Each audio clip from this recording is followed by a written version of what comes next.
Halo rekan trader dan sahabat-sahabat profit. Ketemu lagi nih dengan Andrew. Ya, Andrew jadi sudah pindah ya. Jadi Andrew sudah pindah, tetap sama Pak Min, seorang yang ahli di bidang marketing.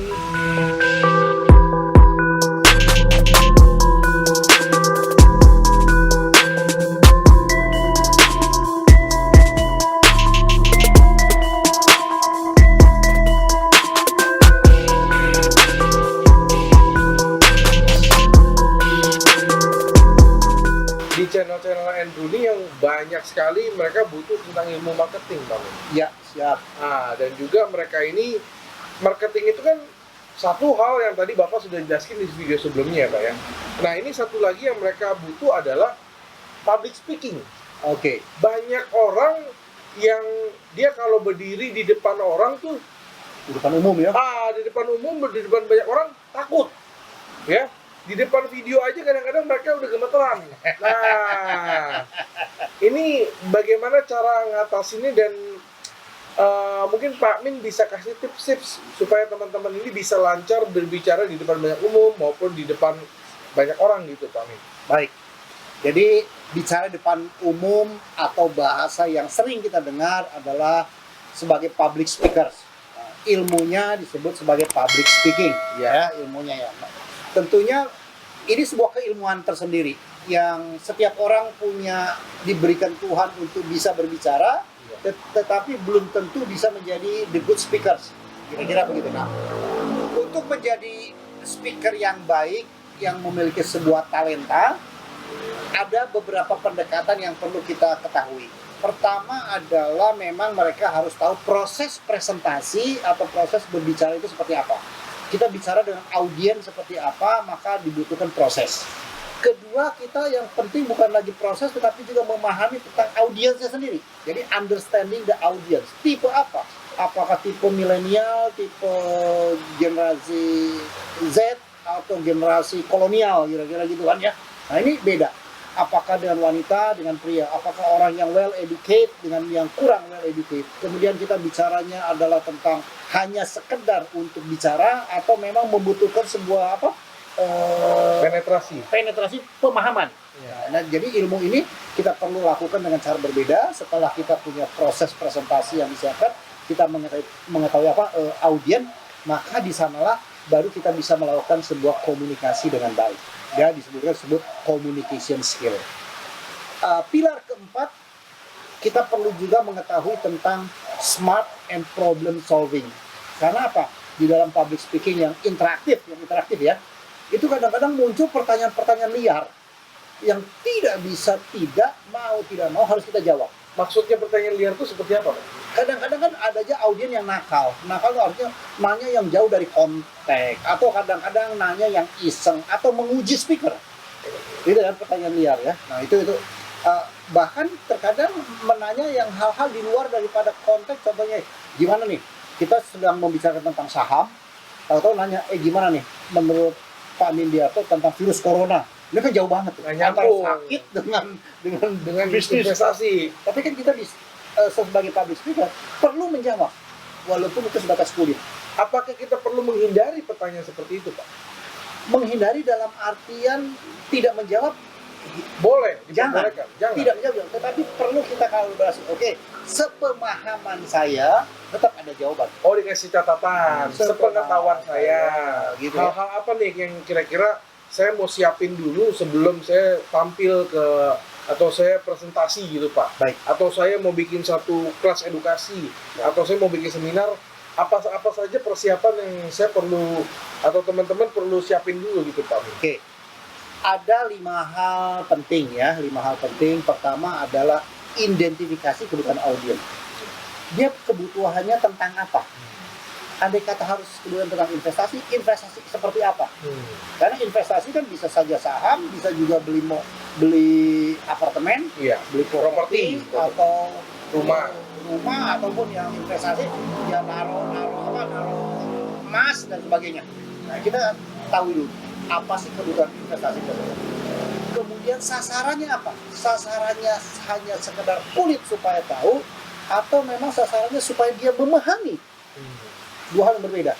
Ketika memahami, akan membutuhkan satu intensitas, membutuhkan kedalaman. Metodenya bukan hanya sekedar tahu, tetapi harus simulasi, harus bikin game dan sebagainya. Tapi hanya sekedar tahu ya kulit-kulitnya aja. Jadi sasaran presentasi tersebut untuk pemula atau memang orang sudah siap untuk berinvestasi. Ketiga, ngedesain program presentasinya. Mau bentuknya ngobrol-ngobrol bebas di kafe, di resto, atau bentuknya ingin di dalam ruang meeting formal, atau bentuknya pada saat kita olahraga bareng, atau tur bareng, dan sebagainya. Jadi itu metode presentasinya, mendesain prosesnya.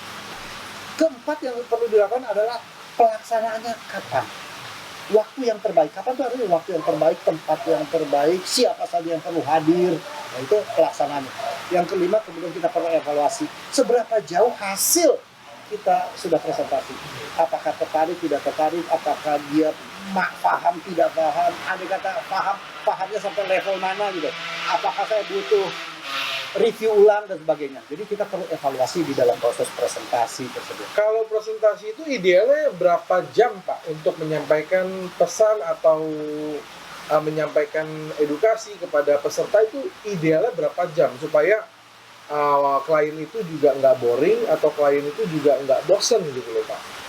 Kalau jumlah yang ingin di-delivery, yang ingin disampaikan tergantung kontennya. Tergantung konten. Semakin berat, semakin susah, semakin komplikatif, Makin panjang. semakin panjang. Nah, semakin ringan, ya semakin enteng gitu, semakin pendek. Ini khususnya adalah untuk yang berat, yang panjang. Orang dewasa kecenderungan memiliki daya fokus Saya ya. ingat. Daya fokus. Saya fokus. Konsentrasi dengan seksama dengan sungguh-sungguh antar 8 sampai 12 menit. 8 sampai 20 pendek sekali Pak. Maka metode presentasi perlu sadar. Setelah sekitar 8 sampai 12 menit baca gestur audien ini mulai enggak fokus, maka kita perlu ice breaking. Oke. Perlu sesuatu metode yang ganti di dalam proses penyampaian informasi yang ingin kita berikan. Nah, itu perlu sadar. Jadi begitu panjang ya bisa setelah 8 sampai 10 menit, 12 menit ganti metode, ganti ice breaking, ganti break, ganti simulasi, macam-macam lah. Metode itu banyak dilakukan. Ice breaking apa yang menurut Bapak paling familiar atau paling efektif diterapkan dalam public speaking? Dua-duanya penting. Yang satu disebut fun. Karena Oh, fun. itu fun, yang itu yang merilis stres, merilis ketegangan, itu fun. Ketiga, ice breaking bisa dalam bentuk yang serius. Ada fun, ada yang serius. Serius apa? Dibikin kasus, pecahkan masalah, bikin game, suruh presentasi, suruh bikin simulasi, itu juga bagian dari ice breaking. Ketimbang teori doang. Ya, jadi pemahaman ada teori, kemudian ada Praktek gitu dan Pak. ada praktek. Itu juga masuk di bagian ice breaking. Nah, ada satu pendapat atau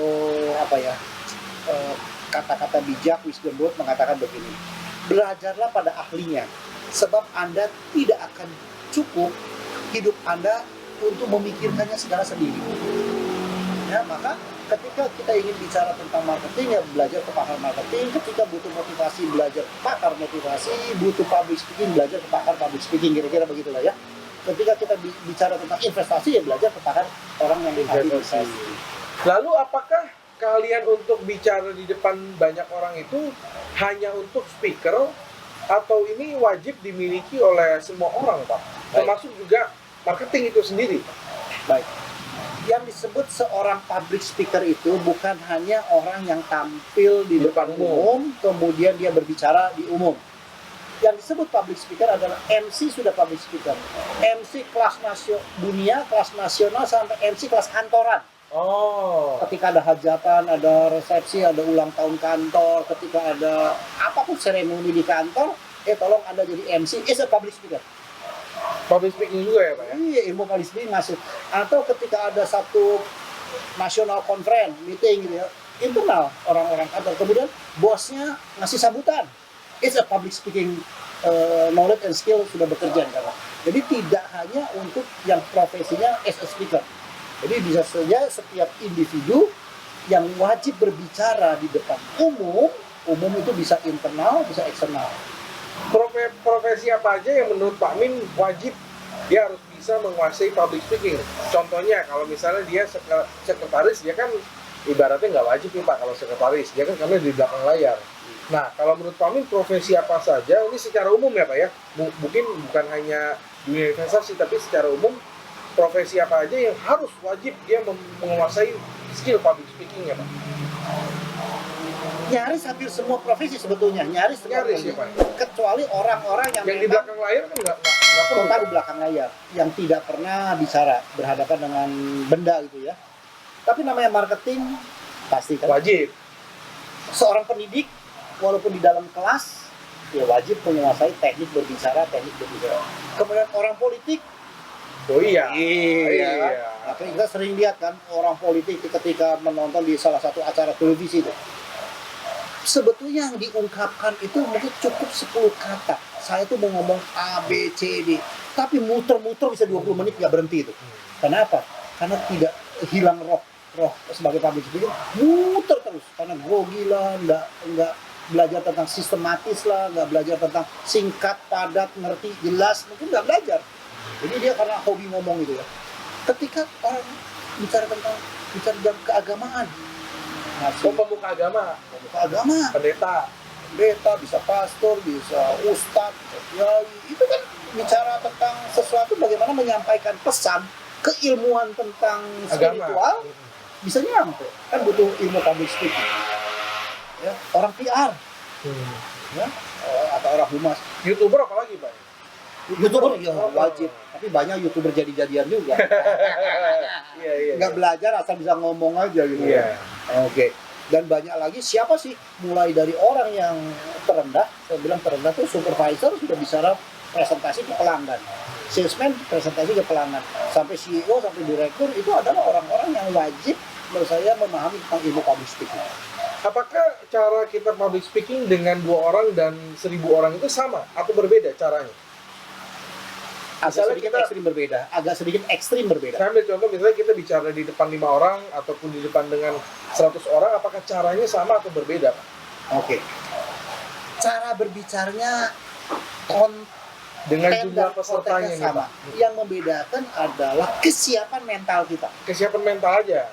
Ketika bicara 5 orang, kira kan kayak ngomong di reunian, Iya. ya kalangan kecil atau di keluarga. Tapi begitu 1.000 orang, ini semakin heterogen. Nah, semakin heterogen itu semakin banyak maunya, semakin kita nggak banyak tahunya kan. Iya. Ya, dan semakin kemungkinan apa pertanyaan-pertanyaan liar itu bisa muncul tuh dari 1.000 orang. Gitu. Ya kalau kita bicara di depan banyak dengan 1.000 orang misalnya Pak Amin ya, apakah kita perlu memperhatikan satu persatu atau misalnya ada 1 orang atau ada 10 orang saja yang tidak mendengarkan, apakah kita perlu bereaksi atau kita abaikan demi kepentingan 900 orang lainnya? Kalau ternyata kehadiran mereka cuek, Iya. dan tidak mengganggu proses kita mendelivery materi, abaikan. Oh. Namun akibat segelintir orang tapi mengganggu secara total, perlu kita ingatkan. Cara ingatnya gimana Pak? Satu ya bisa dengan kita jeda dulu, kita bisa jeda dulu. Apakah pekerjaan Bapak atau kebutuhan Bapak sudah selesai? Nggak apa-apa, kami tunggu dulu. Oh, dengan sopan ya Pak? Ya? Iya, tetap. Atau kadang-kadang mungkin ada hilir mudik ya, karena ini pejabat tinggi, pejabat tinggi terus bisa keluar duluan. Wah, kadang-kadang dadah dulu, wah salaman dulu kan, untuk meninggalkan teman yang lain. Ya kita boleh jeda dulu. Oh, jadi kita persilahkan aja. Oke, selamat jalan Bapak. Semoga Bapak selamat di dalam perjalanan. Terima kasih atas kehadirannya. Silakan Bapak bisa langsung menuju ke pintu. Jadi kita yang ngalah ya Pak ya? Oh. Kita yang ngalah untuk kasih mereka untuk jalan dulu gitu. Ya, jadi tapi dengan bahasa yang sopan, dan kemudian supaya apa? Supaya konsentrasi tidak menjadi 2.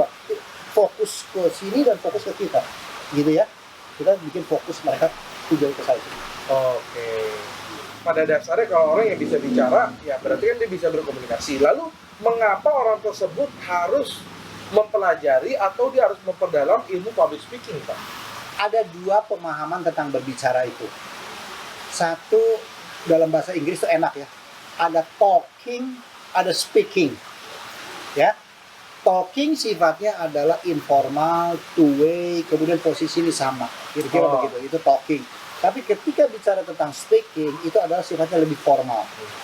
Kemudian ada cenderung one way artinya ada tanya jawab, ada diskusi, ada, tetapi minor. Banyak kan kita mendelivery materi, mentransfer sesuatu yang ingin kita sampaikan atau pesan yang ingin kita berikan. Ya. Ketiga adalah kita berasa ada faktor different position, bahwa kita sedang bahasa kerennya kita lagi ngajarin, gitu loh ya. Tapi kalau talking kan enggak, ya sama-sama lah. Jadi informal dan formal. Jadi perbedaan itu. Nah di Indonesia sama-sama bahasanya adalah ngomong, berbicara gitu. Perbedaannya nggak ada. Tapi kalau di Inggris jelas talking and speaking. Nah, kenapa ini perlu dipelajari? Speaking, public speaking.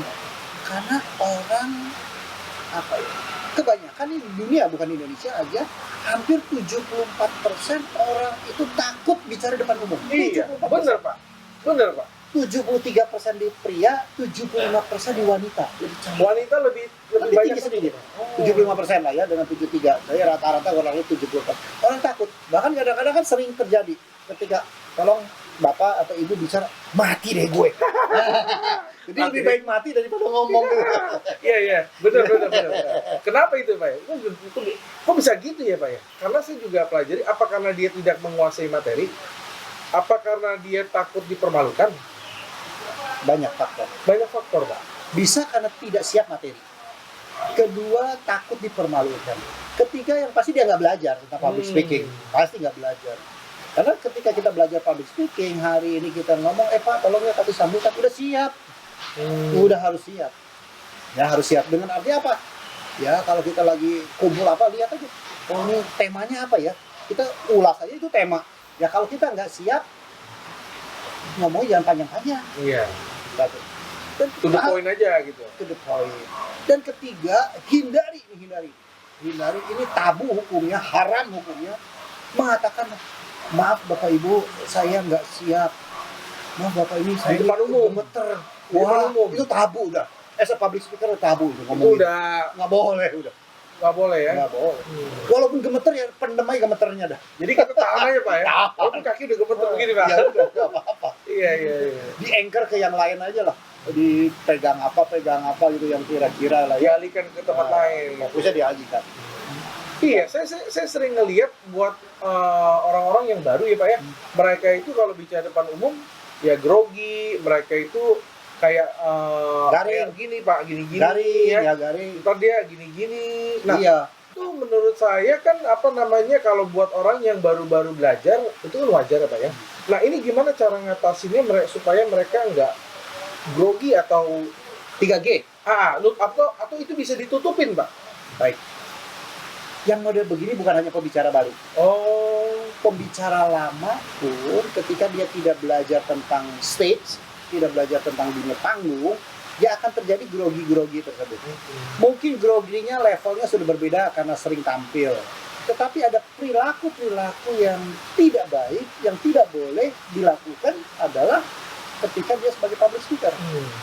Contohnya ucapan tadi, waduh ini saya baru pertama kali hadir di sini, terus terang aja saya agak grogi. Nah, itu bisa public speaker lama pun ngomong begitu kan? Mendingan gak usah diomongin, walaupun ketahuan, Nah, walaupun kelihatan gitu Pak. kelihatan awalnya karena apa? Karena kembali dia tidak belajar tentang yang 3G tadi. Apa sih 3G itu? Grogi, gak asik, garing. Iya, Iya, dia mau ngelucu tapi gak lucu. iya, garing kan? Ya karena nggak tahu yang disebut fun presentation itu seperti apa. Karena namanya lucu itu kan bawaan. Tetapi kalau bicara lucu itu kan apa ya? Kalau fun presentation itu Fun presentation bisa dipelajari atau kita harus praktekkan gitu Pak? bisa dipelajari. Bisa Fun dipelajari. presentation Ada keilmuannya Pak? ada. Ilmu yang disebut dengan fun presentation. Jadi presentasi yang fun ya. Nah, pertanyaan kembali. Kenapa dia garing, gak asik, kemudian grogi? Satu, selain tidak belajar, dan kemudian juga dia tidak mau introspeksi, memotret, mengevaluasi hasil dia presentasi, sehingga dianggap itu sebuah kebenaran, atau belajar ke guru yang salah. Belajar ke orang yang salah. Percuma gitu Pak ya. Iya, salah ilmu kan. Iya. Ya, nah itu contoh-contoh 3G. Jadi butuh fun presentation. Fun presentation artinya apa? Seperti kita apa ya? Komedian. Untuk jadi komedian itu kan butuh skill tersendiri. Betul. Tetapi untuk jadi lucu tidak perlu jadi komedian loh. Betul. Nah yang sering terjadi kita ingin jadi komedian, padahal profesi kita speaker. Jadi kalau ketika profesi kita speaker jangan ingin jadi komedian. Lucunya nyamain para stand up komedian, ya salah. Jadi Kebanyakan ngelucu juga nggak nyambung jadi presentasi bisa saja nggak lucu. Lucuannya tuh nggak lucu gitu. Ya, pengennya ngelucu tapi cara ekspresi, cara membawakannya nggak tepat, maka jadi nggak lucu. Ya, ada banyak stand up komedian yang berbakat sekali. Ngomong dua kata sudah lucu, orang ketawa. Gitu loh. Ya, karena apa? Ya memang dia komedian. Nah, kita as public speaker kalau dikasih talenta bisa sebagai komedian itu sangat bagus, lengkap. Tapi kalau tidak, kita jangan jadi komedian. Ya cukup lucu aja itu. Oh, oke. Karena komedian itu profesi gitu. Iya. Kalau dari isi presentasi atau materi kita, berapa persen kita boleh membuat satu joke atau ngelucu itu, Pak? Dalam satu presentasi kan ada 100% tuh. Nah, mungkin berapa persen kita boleh isi joke atau berapa persen kita boleh membuat satu hal yang lucu, menceritakan hal yang lucu. Yang disebut mungkin pemahaman lucunya bukan lucu seperti komedian ya, tetapi fun presentation ya. Ya, jadi kita isi presentasi, Pak. Kan mungkin itu bahasa yang serius ya, Pak. Nah, mungkin ada berapa menit atau selang berapa menit kita harus selingin dengan joke supaya audiens ini ketawa dulu gitu lah, Pak. Baik. Dua hal yang berbeda. Kalau tadi kan berapa menit saya harus selingi kan, itu yang disebut dengan selingi itu ice breaking. Iya. Ice breaking. Tetapi kalau fun presentation dari awal sampai akhir boleh fun Oh presentation. gitu. Dari awal sampai akhir itu boleh. Tapi pesannya dapat nggak, Pak, untuk audiensnya? Kan ini pesan itu kan pesan yang ingin disampaikan, Knowledge-nya dapat nggak, Pak? Kontennya. Kalau cara penyampaiannya kan konteks. Konten dan konteks boleh paralel. Bahasanya bahasa yang kontekstual tapi isinya konten. Jadi kalau kita punya bakat presentasi yang lucu dari awal sampai akhir nggak apa-apa, presentasi yang fun. Oh, gitu. Presentasinya fun, Iya. menarik, menyenangkan, nggak boring, itu kan fun. Apakah harus lucu? Tidak juga, tidak harus lucu. Tapi kalau kita ingin melucu, nah dua hal yang berbeda, maka itu masuk ke dalam ice breaking. Melucu itu dalam bentuk apa? Bisa dalam bentuk pantun, pantunnya lucu. Bisa dalam bentuk puisinya lucu. Bisa dalam bentuk success story-nya lucu. Kalau stand up comedy itu kan dari awal sampai akhir Lucuan terus. iya, karena memang tujuannya untuk melucu. Tapi kalau kita sebagai speaker, kan bukan untuk melucu. Iya, kita mau menyampaikan konten, Pak. Iya. Nah, tadi pada jeda antara 8 sampai 12 menit ini butuh ice breaking. Ice breaking-nya bisa dalam bentuk lucu-lucuan, ice breaking-nya bisa dalam bentuk tebak-tebakan, bisa dalam bentuk game, bisa dalam bentuk Cerita, pertanyaan, story. bisa dalam bentuk cerita. Dalam 3 jam mungkin ada berapa menit kita mesti jeda untuk membuat satu joke, Kami? Begini, Ada ukurannya atau tidak pasti? joke itu bukan keharusan, Oh, joke itu tidak harusan. tetapi fun perlu. Karena fun itu bukan harus joke. Tidak. Fun itu kita ngomong dengan bahasa gaul, kita ngomong dengan bahasa yang rakyat, itu kan fun. Iya. Ya, kita ngomong dengan informal, pakaian santai, kita presentasi tidak selalu harus dalam bentuk kursi meja formal dengan user, kita bisa dalam bentuk lesehan, terus enak, umum, itu kan it's fun, gitu loh. Ya, jadi tidak selalu presentasi itu artinya harus selalu formal di mimbar, ada stage, enggak juga. Lalu how to handlingnya, Pak? Jadi bagaimana cara mengatasinya, Pak? Nah, kasih 3G tadi ya, Iya. supaya nggak grogi, nggak garing, nggak asik gitu ya. Sebetulnya ada pendekatan supaya mudah diingat dengan 4P, Pak. P1 yang disebut PMA, Positive Mental Attitude. Iya. Bahwa public speaking itu bisa grogi, public speaking itu bisa garing, public speaking itu bisa minder dalam hal. Nah, pertanyaan adalah kalau kita sadar itu tahu, maka kita untuk menentukan atau menaruh target itu jangan ingin selalu perfect. Saya harus sempurna, titik koma. Nah, itu yang membuat grogi. karena ingin tampil sempurna. Artinya apa? Artinya kita tampil lepas, tapi do the best. Lakukan yang terbaik, tapi kita punya target adalah tidak harus sempurna. Ya itu ya sebut kan positif mental attitude, bahwa semua orang bisa salah, termasuk public speaker juga bisa salah.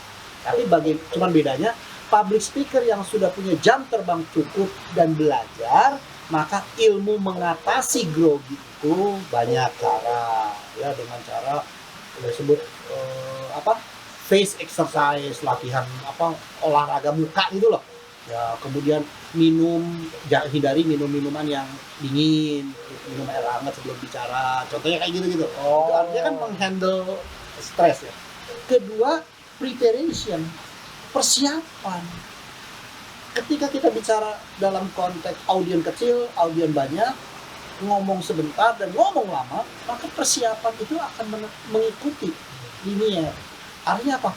Berapa lama atau berapa jam saya perlu hadir sebelum show dimulai, sebelum bicara. Bagaimana ketika show jam berapa, saya harus hadir jam berapa, bagaimana saya kayak grab audience atau saya bervisualisasi bahwa sekarang saya sudah berada bersama audiens. Jadi manggung dulu dengan orang kosong gitu. Iya. Ya, kuasai lapangan dulu. Nah, itu kan ada persiapan. Sound systemnya, materinya, kontennya, ini semua persiapan. Kemudian kalau butuh tim pendukung juga harus hadir sebelumnya. Ya, contoh itu preparationnya. Yang ketiga adalah practice, latihan di rumah, latihan dalam skala kecil, latihan di depan cermin. Berarti kalau misalnya orang tersebut dia makin sering melakukan public speaking, artinya jam terbang dia makin tinggi. Apakah dia akan otomatis semakin jago ngomong di depan banyak orang, Pak? Apakah itu otomatis? Secara prinsip ya. Secara prinsip ya? Tapi belum tentu menjadi satu jaminan. Oke. Ya, secara prinsip ya. Contohnya kayak pilot nih, Pak. Dia sering terbang, jam terbang dia kan makin tinggi, makin banyak tuh, Pak. Apakah ini linear apa sama dengan public speaking? Dia makin banyak bicara di depan banyak orang, dia artinya makin jago gitu, Pak. Makin jago, makin bisa handle the audience, makin cara mendeliverinya semakin bagus, bicaranya lebih tertata ya. Sama kayak pilot jam terbang tinggi, begitu ada cuaca buruk bagaimana handle-nya, begitu ada sesuatu bagaimana saya harus landed-nya, itu pilot jagoan. Pilot baru mungkin tidak sehebat begitu. Sama as public speaker, sama. Jadi artinya bagaimana ketemu audiens yang jahil, yang nakal, itu how to handle-nya bisa. Ya, pertanyaan-pertanyaan jahil. Bagaimana ketika ada trouble, mendadak lampu mati, contoh, atau mendadak baterai habis. Nah, public speaker yang punya jam terbang tinggi tidak bisa nakal. Biasanya ini kalau laptop mati, gimana nih Pak? Ya, langsung keringat dingin kan? Ya, itu untuk pemula karena nggak ada preparing. Tapi kalau kita punya preparing, ada dalam tentunya ada presentation, ada guide, ada contekan yang bisa menjadi sarana pelengkap. Iya. Ya, dan seterusnya. Ya. Nah, dan yang keempat adalah setelah praktis latihan perform. Jadi perform ini penting karena ini ujung-ujungnya publish buku kan perform. Nah, lalu apa kiat-kiat praktis Pak kalau kita ngomong nggak seperti lagi ngunyah atau ya nggak kayak orang kumur-kumur gitu Pak? Jadi mesti jelas gitu nih Pak. Jadi gimana bocorannya nih Pak Ming? Satu, kita mengenal di dalam ilmu komunikasi itu kan ada vokal, kemudian ada verbal, kemudian ada visual. Tiga-tiganya memiliki peran saling menguatkan. Maka ketika bicara verbal adalah bicara konten, apa yang ingin disampaikan, teks apa, kata-katanya apa, pesannya apa, ini mesti jelas clear. Jangan memiliki multi interpretasi, itu dari segi verbal. Kedua, vokalnya, apakah speednya, intonasinya, jedahnya, nah itu bicara vokal. Perlu belajar juga, ada keilmuan. Pada nada di mana bahwa vokal itu baik, mudah terdengar. Apakah cukup tanpa mic? Kalau orang kecil, apakah memang untuk audiens besar membutuhkan mic? Mic itu pada frekuensi atau pada volume di mana? Supaya yang di depan merasa tidak terlalu keras, yang di belakang tidak merasa kurang keras. Gitu. Iya. Nah, itu ada vokal. Dan ketiga adalah yang disebut dengan visualnya, tampilannya. Jadi, proses komunikasi yang baik itu kan ada visual, ada auditory, dan ada kinestetik. Nah, gunakan audiens itu ketiga-tiganya sudah bekerja. Visual, tampilan slide, tampilan film, tampilan PowerPoint itu visual ya. kemudian auditory, cara bicara, kemudian intonasi, mana yang intensitas tinggi, mana yang harus diturunkan, mana jeda, mana pause gitu ya. Ini kan bicara tentang. Kemudian satu lagi kinestetik, jadi game, kemudian ada gerak, ada diskusi, ada simulasi. 3 peran itu digunakan. Nah, selain penjelasan-penjelasan tadi, gimana supaya presentasi kita lebih santai, fun, dan juga gak boring, Kang Min? Oke. Nah, itu salah satunya adalah kita perlu menguasai ilmu ice breaking. Ice breaking, Pak. Itu bisa dipelajari ya, Pak? Sangat bisa. Bisa. Dan saya sering ngajar kelas ice breaking doang. Ngajar kelas ice breaking doang. 1 hari cuma ice breaking, udah nggak ada lain. Berapa jam itu mesti pelajari? 1 hari berarti kan 6 jam ya. Oh, 6 jam ya, Pak? Dari pagi sampai sore. Oke. Dua sesi, 3 jam sebelum makan siang, 3 jam setelah makan siang. Jadi hanya ice breaking saja kalau mau diperdalam. Nah, orang bicara apa sih ice breaking itu? Ice breaking para public speaking atau para trainer sudah melakukan nggak? Sudah. Hanya monoton. Oh. Ice breakingnya apa yang sering terjadi? Tanya jawab, itu kan ice breaking. Setelah presentasi, oke, ada yang bertanya. Nah, gitu kan. Itu kan itu ice breaking karena tidak lari ke konten, sedang bertanya, interaksi kan. Termasuk joke juga, Pak, ice breaking? Joke is ice breaking. Kemudian ada juga diskusi kelompok. Oke, kasih tugas. Oke, selesaikan ya 10 menit. Nah, itu ice breaking. Ketiga juga ada, oke, siapa yang sudah selesai tolong presentasi ya. Itu ice breaking. Oh, jadi kita bisa nyuruh audiens untuk maju untuk presentasi. Nah, itu adalah bagian dari situ. Cuman ini kan klasik. Bosen nih. Klasik. Itu lagi gitu loh. Iya, iya. Udah sering yang lain lakukan gitu, Pak ya. Ya. Nah, ice breaking itu selain yang 3 tadi, yang umum ya, yang melakukan dan gampang, tanya jawab kan gampang. Ada yang nggak ngerti? Oke, tadi saya jelaskan slide 1 isinya apa ya? Nah, itu kan nanya doang. Ya, oke. Diskusi kelompok atau studi kasus, kemudian presentasi. Studi kasus bisa disiapkan sebelumnya. Ya, diskusi kelompok bisa disiapkan sebelumnya, tinggal cara ngebagi kelompoknya aja. Ya. Ketiga adalah presentasi, itu kelanjutan daripada poin nomor tadi diskusi. Jadi presentasi itu bisa ada, bisa enggak. Ya. Ada lagi yang bercerita yang lucu, menarik, atau gambar lucu. Gambar yang lucu. Orang ketawa udah slide hilang. Hanya ngasih gambar yang lucu aja. Nah, itu kan dapat dari mana? Waduh, dari WA itu gentayangan. Cuman ada orang lain delete. Buat saya itu jadi investasi. Iya, bisa kita pakai. Bisa pakai ya. Ada wisdom word. Ya, kata-kata bijak. Kata-kata bijak. Itu juga adalah ice breaking. Nyisip. Nah, pertanyaan kita adalah yang perlu dipahami, setiap ice breaking, apapun bentuknya ya, mau kata-kata motivasi, cerita, presentasi, mesti connect ke konten, nyambung ke bahan yang ingin diceritakan. Nah, yang sering terjadi adalah ada ice breaking tetapi jauh dari konten. Termasuk olahraga sekalipun, yang pijit-pijitan, tepuk tangan, tunjuk apa pakai gini begini, itu kan ice breaking, olahraga kira-kira. Tapi apa meaningnya? Kalau nggak ada meaning, jangan.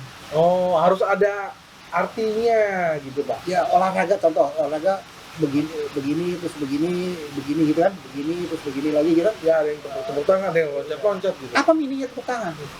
Apa meaningnya loncat? Semangat. Apa tapi begini? Semangat. Nah, apakah konten yang sedang saya presentasikan Nyambung nggak gitu ya? tentang semangat?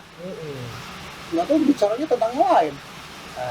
Oh, ini bicara apa begini? Oh, kita punya otak itu 2, otak kiri, otak kanan. Bagaimana otak kiri dan otak kanan itu bekerja adalah dengan kemampuan kita secara cepat begini. Contoh. Jadi ada game ini ada meaningnya. Nah, Ada artinya.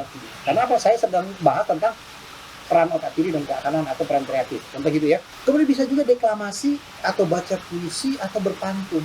Tapi diusahakan deklamasi, baca puisi, pantun, ujung-ujungnya arti dari deklamasi pantun tadi ada maknanya.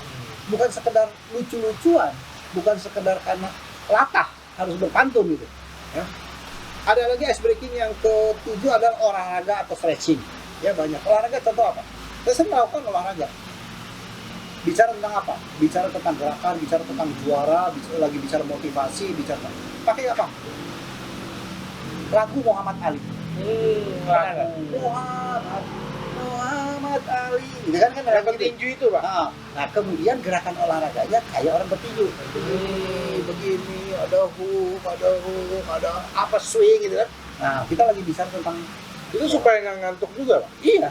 Tapi ice breaking itu kan ada meaning, gitu, ada arti, bukan sekedar nyanyi. Gitu ya, contoh. Kemudian ada lagi permainan atau game perlombaan atau hitung ini ada berapa kotak, kalau coba kotak ini ada berapa banyak gitu game. Kemudian ada hitung-hitungan juga, coba siapa paling cepat mencapai angka 20 dan seterusnya gitu. Itu is the game. Ada artinya apa? Kreativitas. Artinya apa? Strategi. Jadi game itu ada meaning. Kemudian ada lagi teka-teki, ya ini kreativitas. Kemudian ada lagi outbound, ya. Dan yang jarang adalah sulap.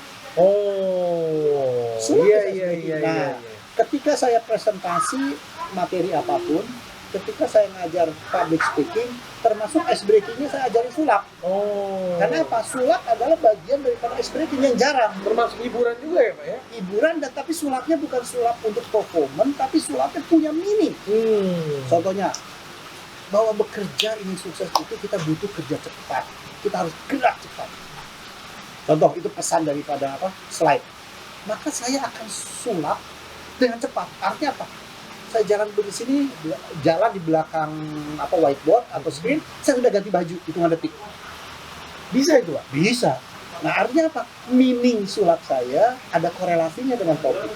Nah, itu contoh-contoh supaya menghindari 3G. Jadi kesimpulannya supaya orang bisa menguasai public speaking itu yang paling penting apa aja tuh Pak? Kesimpulannya dari semua yang tadi kita sudah bahas, mungkin Bapak bisa kasih kesimpulan atau yang bagian-bagian Roh-rohnya gitu ya. rohnya lah. Ini apa nih Pak? Satu, sebelum public speaking kita membutuhkan 5 tahap. Pertama adalah mendesain program, kemudian memahami audiens, ketiga kemudian melakukan program, yang keempat adalah bagaimana mengevaluasi program, dan yang kelima adalah bagaimana agar program itu bisa berjalan dengan baik, artinya butuh eksekusi. Hal lain yang perlu dilakukan bagaimana jadi public speaker yang baik juga adalah kita harus menghindari 3G tadi ya, 3G, grogi, garing, nggak asik gitu ya. Artinya kita perlu memiliki 4P.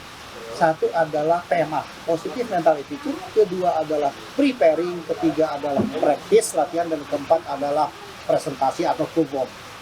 Dan yang kelima adalah bagaimana hal-hal tersebut bisa dikemas dengan baik, maka presentasi yang menarik itu yang disebut dengan fun presentation. Nah, fun presentation itu jangan lupa selain kontennya harus tepat, kontennya harus singkat, padat, jelas, tetapi kontekstualnya harus menarik di fun presentation. Apa sih fun presentation yang paling gampang? Itu adalah memiliki segudang ice breaking.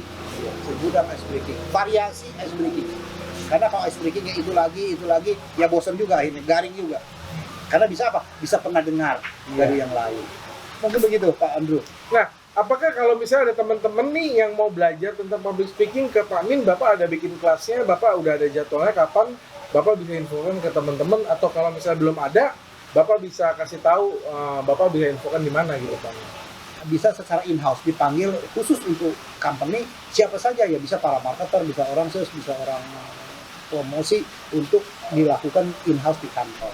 Iya. Dengan WA atau HP 0816 131 4488. Iya, nanti akan kita tampilkan di layar ya Pak ya. Siap. Ya, jadi jika teman-teman belajar tentang hal baru hari ini ya, teman-teman, sahabat-sahabat Profit, silakan like, komen, share, dan subscribe. Buat teman-teman yang mau ikut workshopnya, silakan kontak tadi ya, WhatsApp-nya juga udah ditampilin.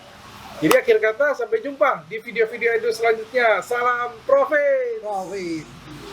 Iya, thank you Pak. Thank you.